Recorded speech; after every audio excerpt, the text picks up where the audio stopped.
Good morning, Steve. How you doing today? Good, Melanie. How are you doing? I'm pretty good, thank you. Good, good. You have a Have you good had a, weekend? pardon me?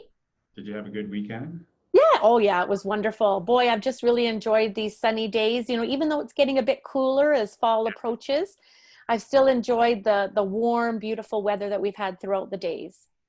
Good. Oh, that's good. How about Good. you? It was good. I had my weekend was full of being outdoors. Yeah, I enjoyed this time so much. Oh yeah. But you're right, fall is coming. Summer's over. The leaves are turning color. It's getting chillier at night. It's good. But yeah. Yeah. And I think people are starting to get a little worried about the fall, especially around this coronavirus pandemic. I've heard Oh, people worrying about when the weather gets cooler and yet we're still required to physically distance. How yeah. are we going to connect with people?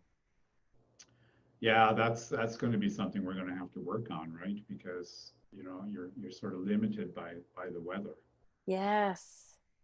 Yeah, right now I've been doing all of my socializing at parks, playgrounds, Yeah. outdoors.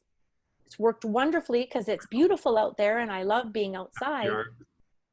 But once it starts raining, blowing, snowing, Yeah. I don't know. We'll have to wait and see. Plus, with school coming up, Yeah, and the kids going back, yeah, these are stressful times. these are stressful Absolutely, times. right? Yes.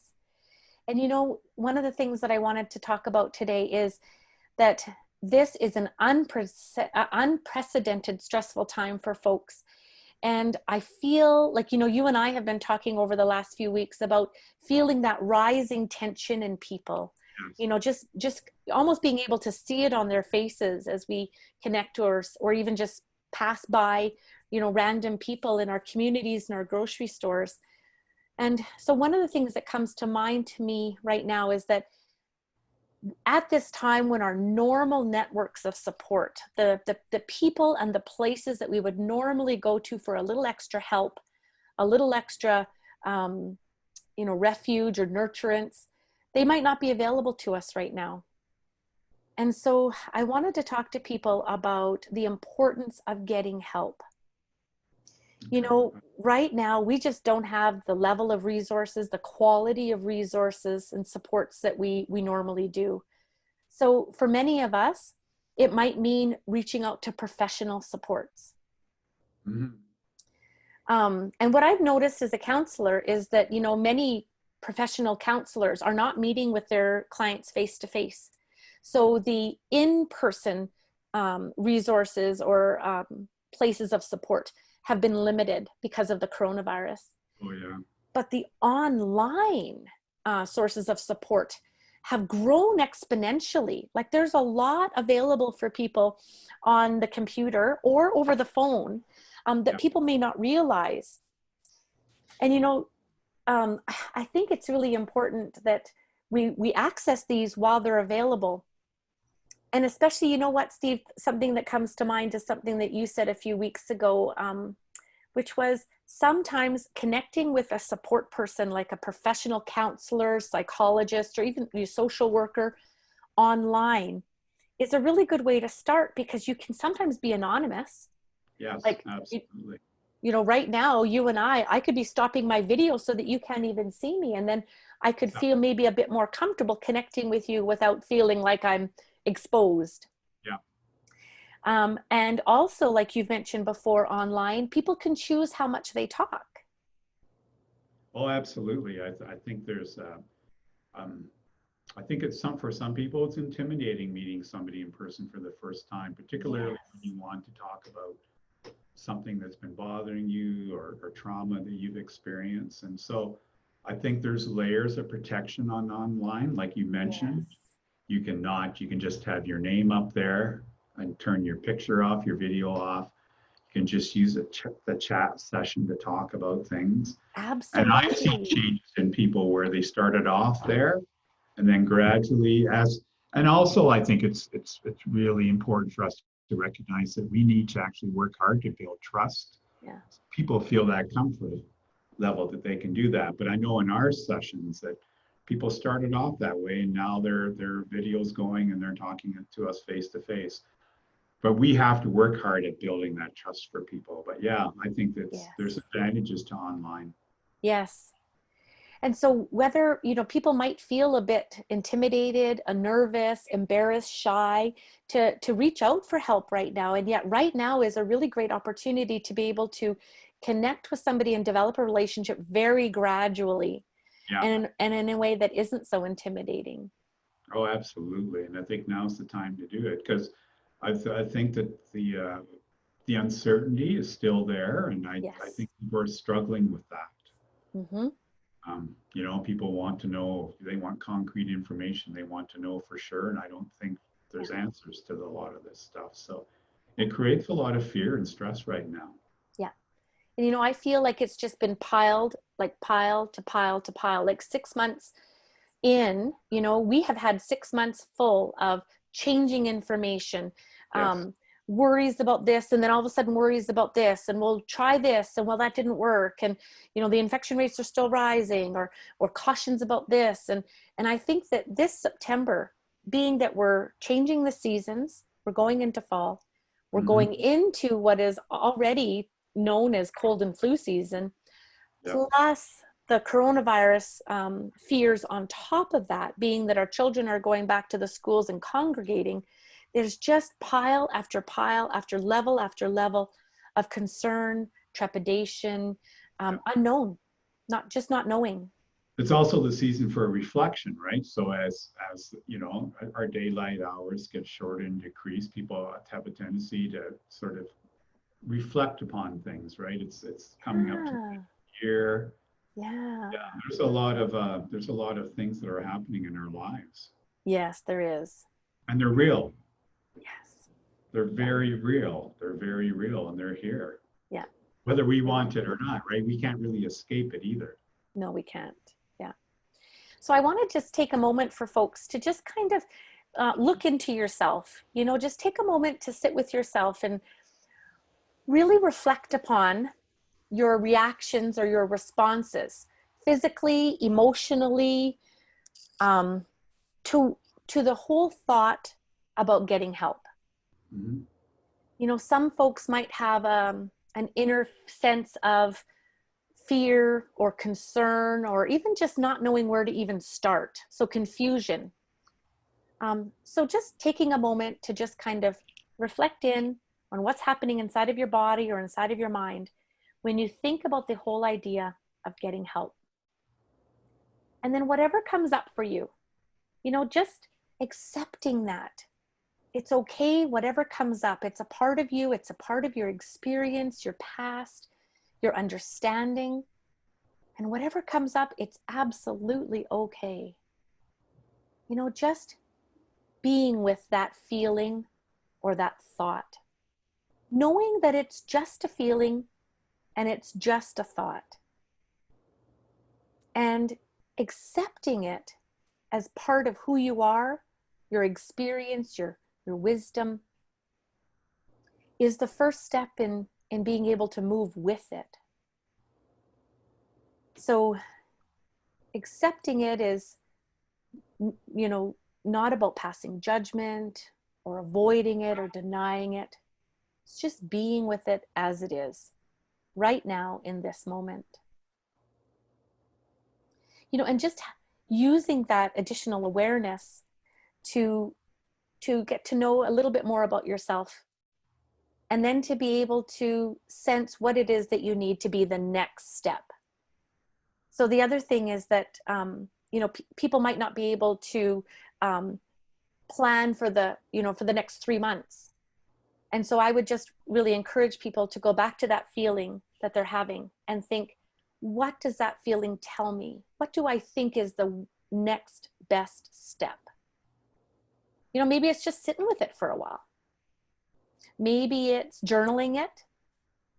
Maybe it's, if it's a fear, or if it's a emotion of real energy, maybe you need to go out for a run or a hike, or, move in some way. And then revisiting it and just seeing if that changes with the different things that you do with it, or the different ways in which you interact with it. Yeah. Because one thing is for sure right now, hey, Steve, we are all going through the coronavirus.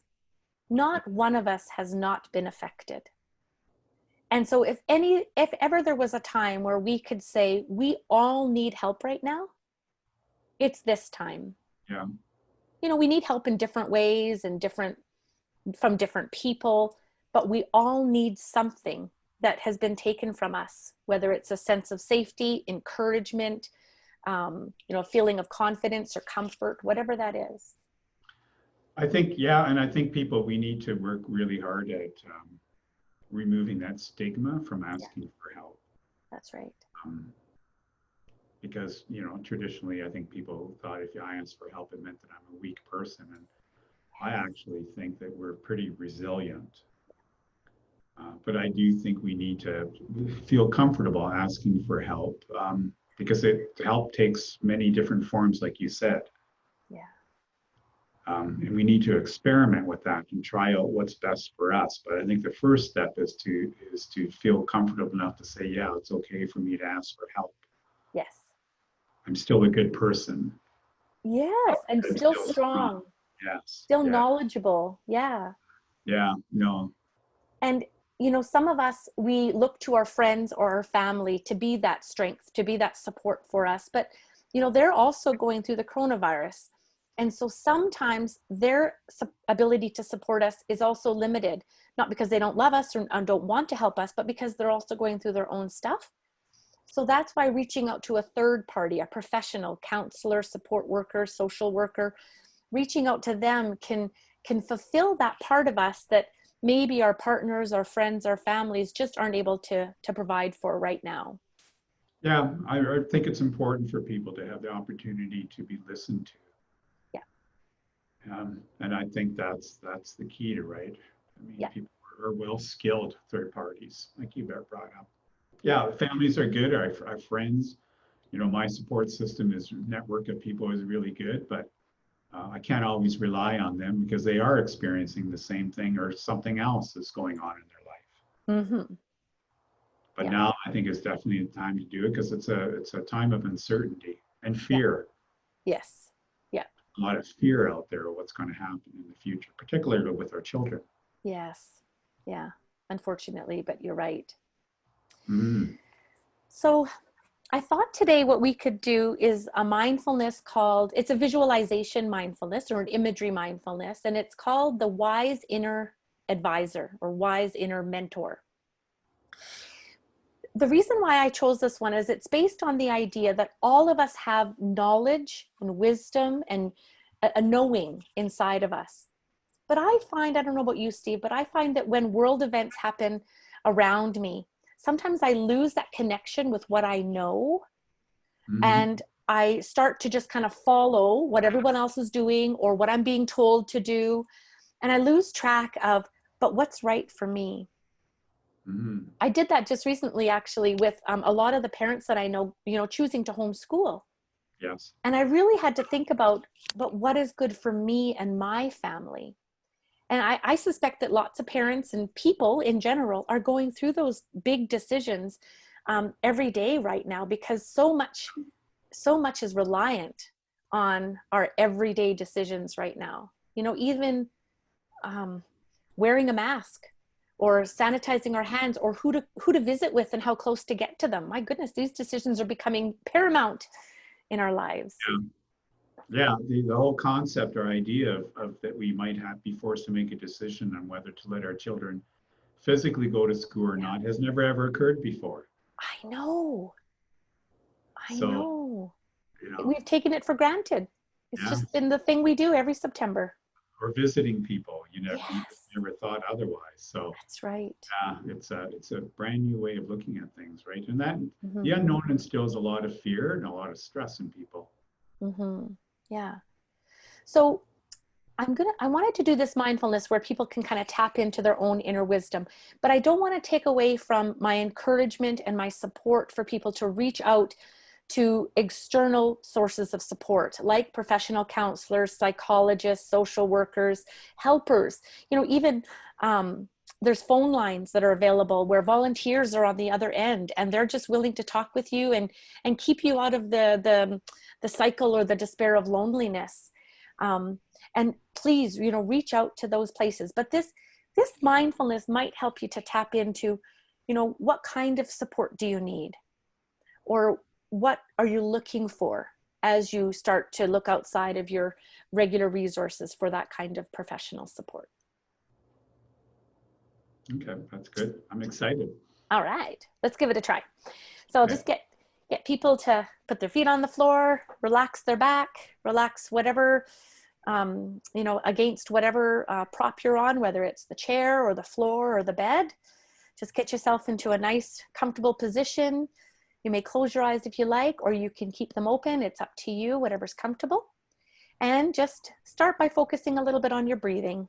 No need to change your breathing in any way.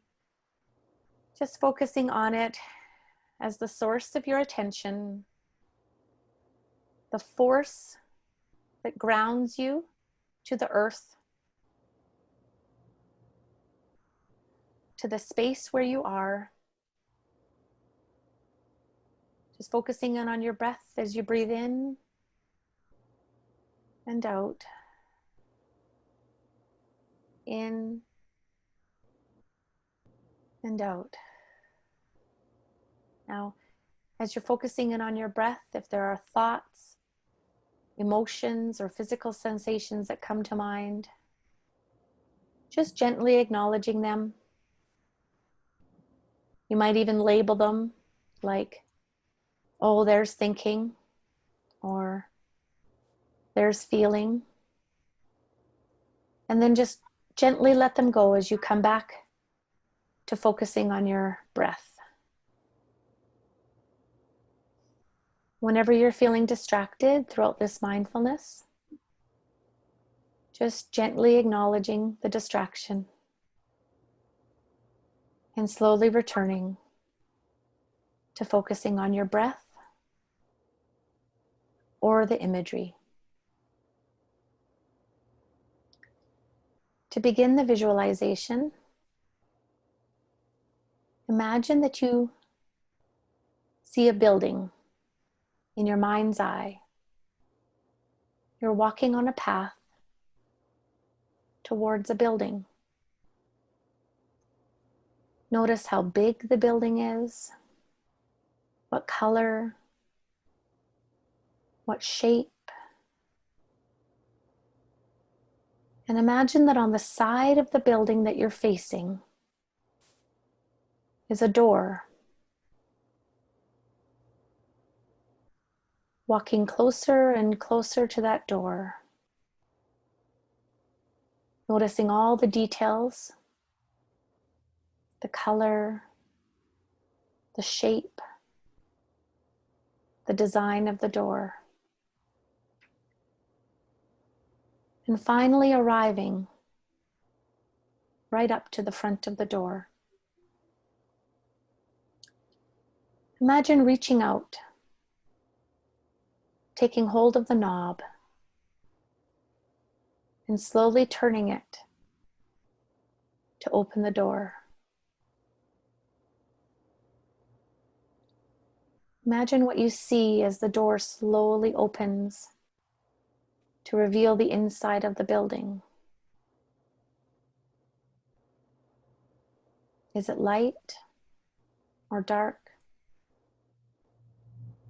Is there rug or wooden floor? Is there walls or furniture? Imagine moving through that door, walking through the door, and noticing that there are paths to different rooms. Follow the path that feels comfortable to you. Moving in to whatever room feels comfortable. And imagine that as you enter that room, you see 2 chairs in the middle of the room. Imagine what the chairs look like, their color, their design, their dimensions, how tall they are, how wide they are. And imagine that one chair is empty and one chair is not.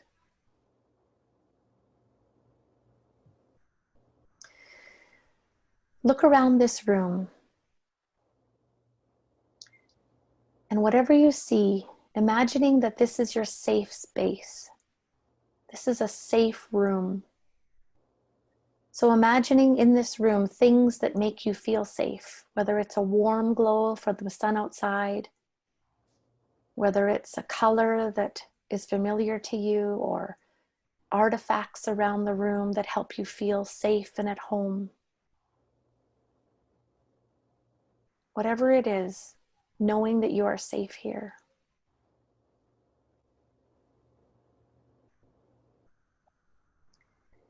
And when you're ready, moving towards the empty chair, closer and closer.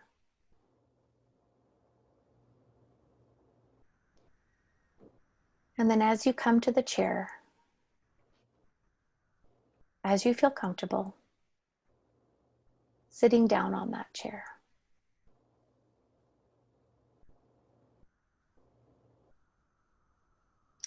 Feeling how that chair cradles your body, how it feels against your back, your bottom, your arms.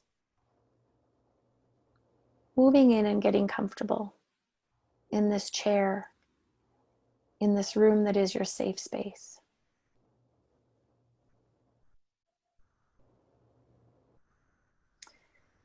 And then, as you're comfortable, moving to face the person or the being that is seated in the chair across from you. That person or being can be whatever person or being feels safest to you. It could be somebody you know. It could be somebody that you know of but have never met. It could even be a pet, an animal that currently or in previous times you were familiar with. But imagine that person being somebody or some being that you're comfortable with, that you trust, that you can be with in a comfortable, peaceful way.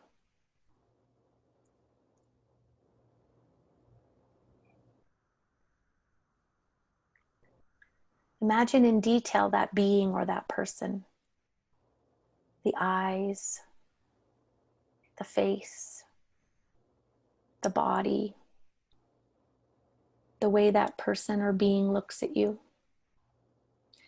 And just pay attention to how you feel in that person or being's presence. The emotions that come over you.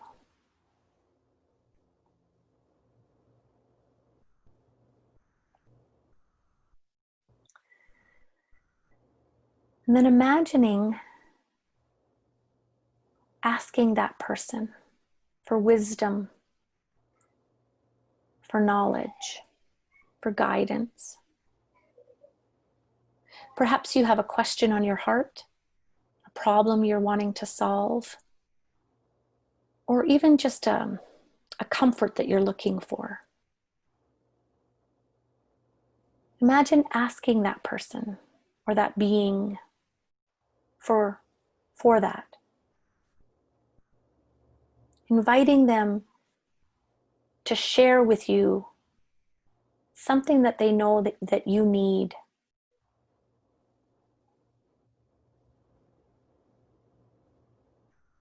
What can they share with you? What do they have to teach you or to remind you of or to share with you? Take your time and go slow.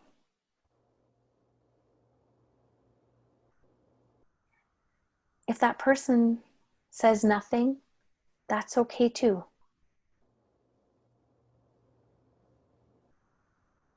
Just continuing with the visualization, checking in with yourself about how you're feeling, continuing to be descriptive about the detail that you see in the room, the detail that you see in the other person or the other being, filling in the picture, continuing to ask the question, or just sitting in willingness to hear. Willingness to be in that person or being's presence in a state of openness, anticipation, comfort.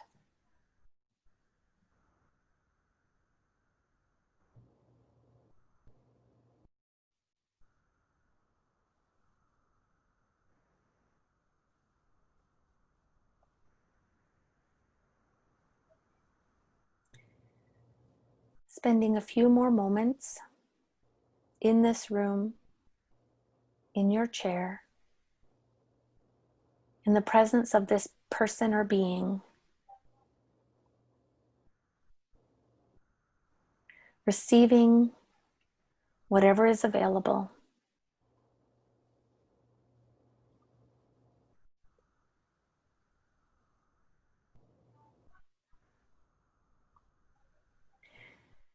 And then knowing as this formal mindfulness practice starts to come to a close, knowing that you can return to this place anytime.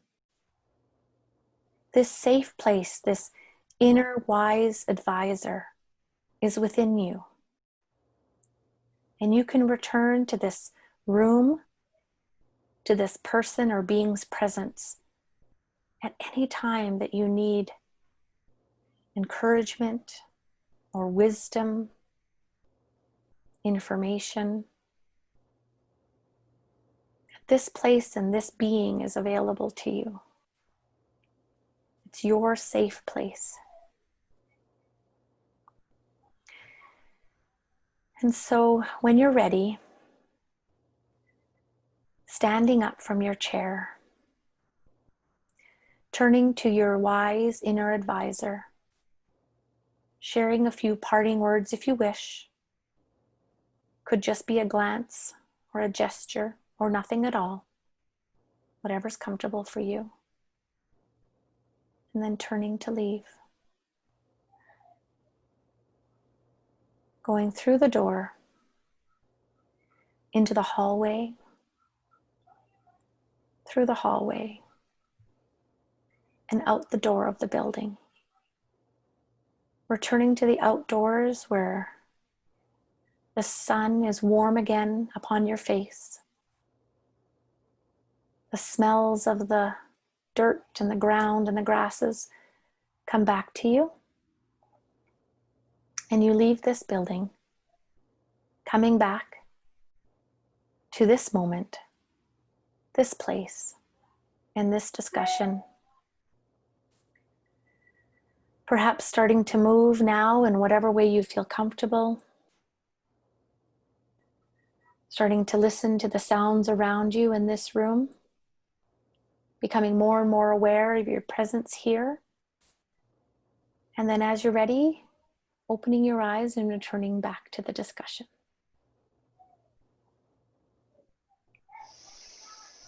That worked well. How did it feel for you, Steve? Good. It, I could describe to you my room. Yeah. And the comfort level. So that exercise in itself is interesting because I think most people would, their inner room would be a place they feel comfortable in. Yeah. So you would have all your comforts. Yeah. Yeah, no, it was good. Very cool. Yeah. Yeah, and to me, it really speaks to how many of us know what we know. And that's the whole premise of counseling, is people already have the wisdom and the knowledge inside of them. They just need somebody to help bring it out, bring it Yes. to light, or validate it. You Yeah. know, they know it, but they're unsure because maybe it's off the grid, or other people aren't doing or saying the same thing. So they just need that confirmation. Yeah, no, I think that's great. I think validation, right? Yeah. That it's real and it's normal. Yeah, no, I think that's an important piece. And that's why I think a third party is good to come in, because Yeah. you know that they're not emotionally attached to you. So That's right. Absolutely. Yeah. their perspective is objective. That's right. Being objective and non-judgmental is such an important part of that process. But also having someone to listen to you, right? Where you feel Yes. safe. So Yes. that inner room was good. It was quite enjoyable, actually. Kind of Oh, warm good. and cozy. Oh, Cozy. good. I'm glad. I'm glad to hear that. Oh, Good. well, thanks for joining me on the journey as always, Steve. Oh, you're welcome. And Enjoy the rest of your week.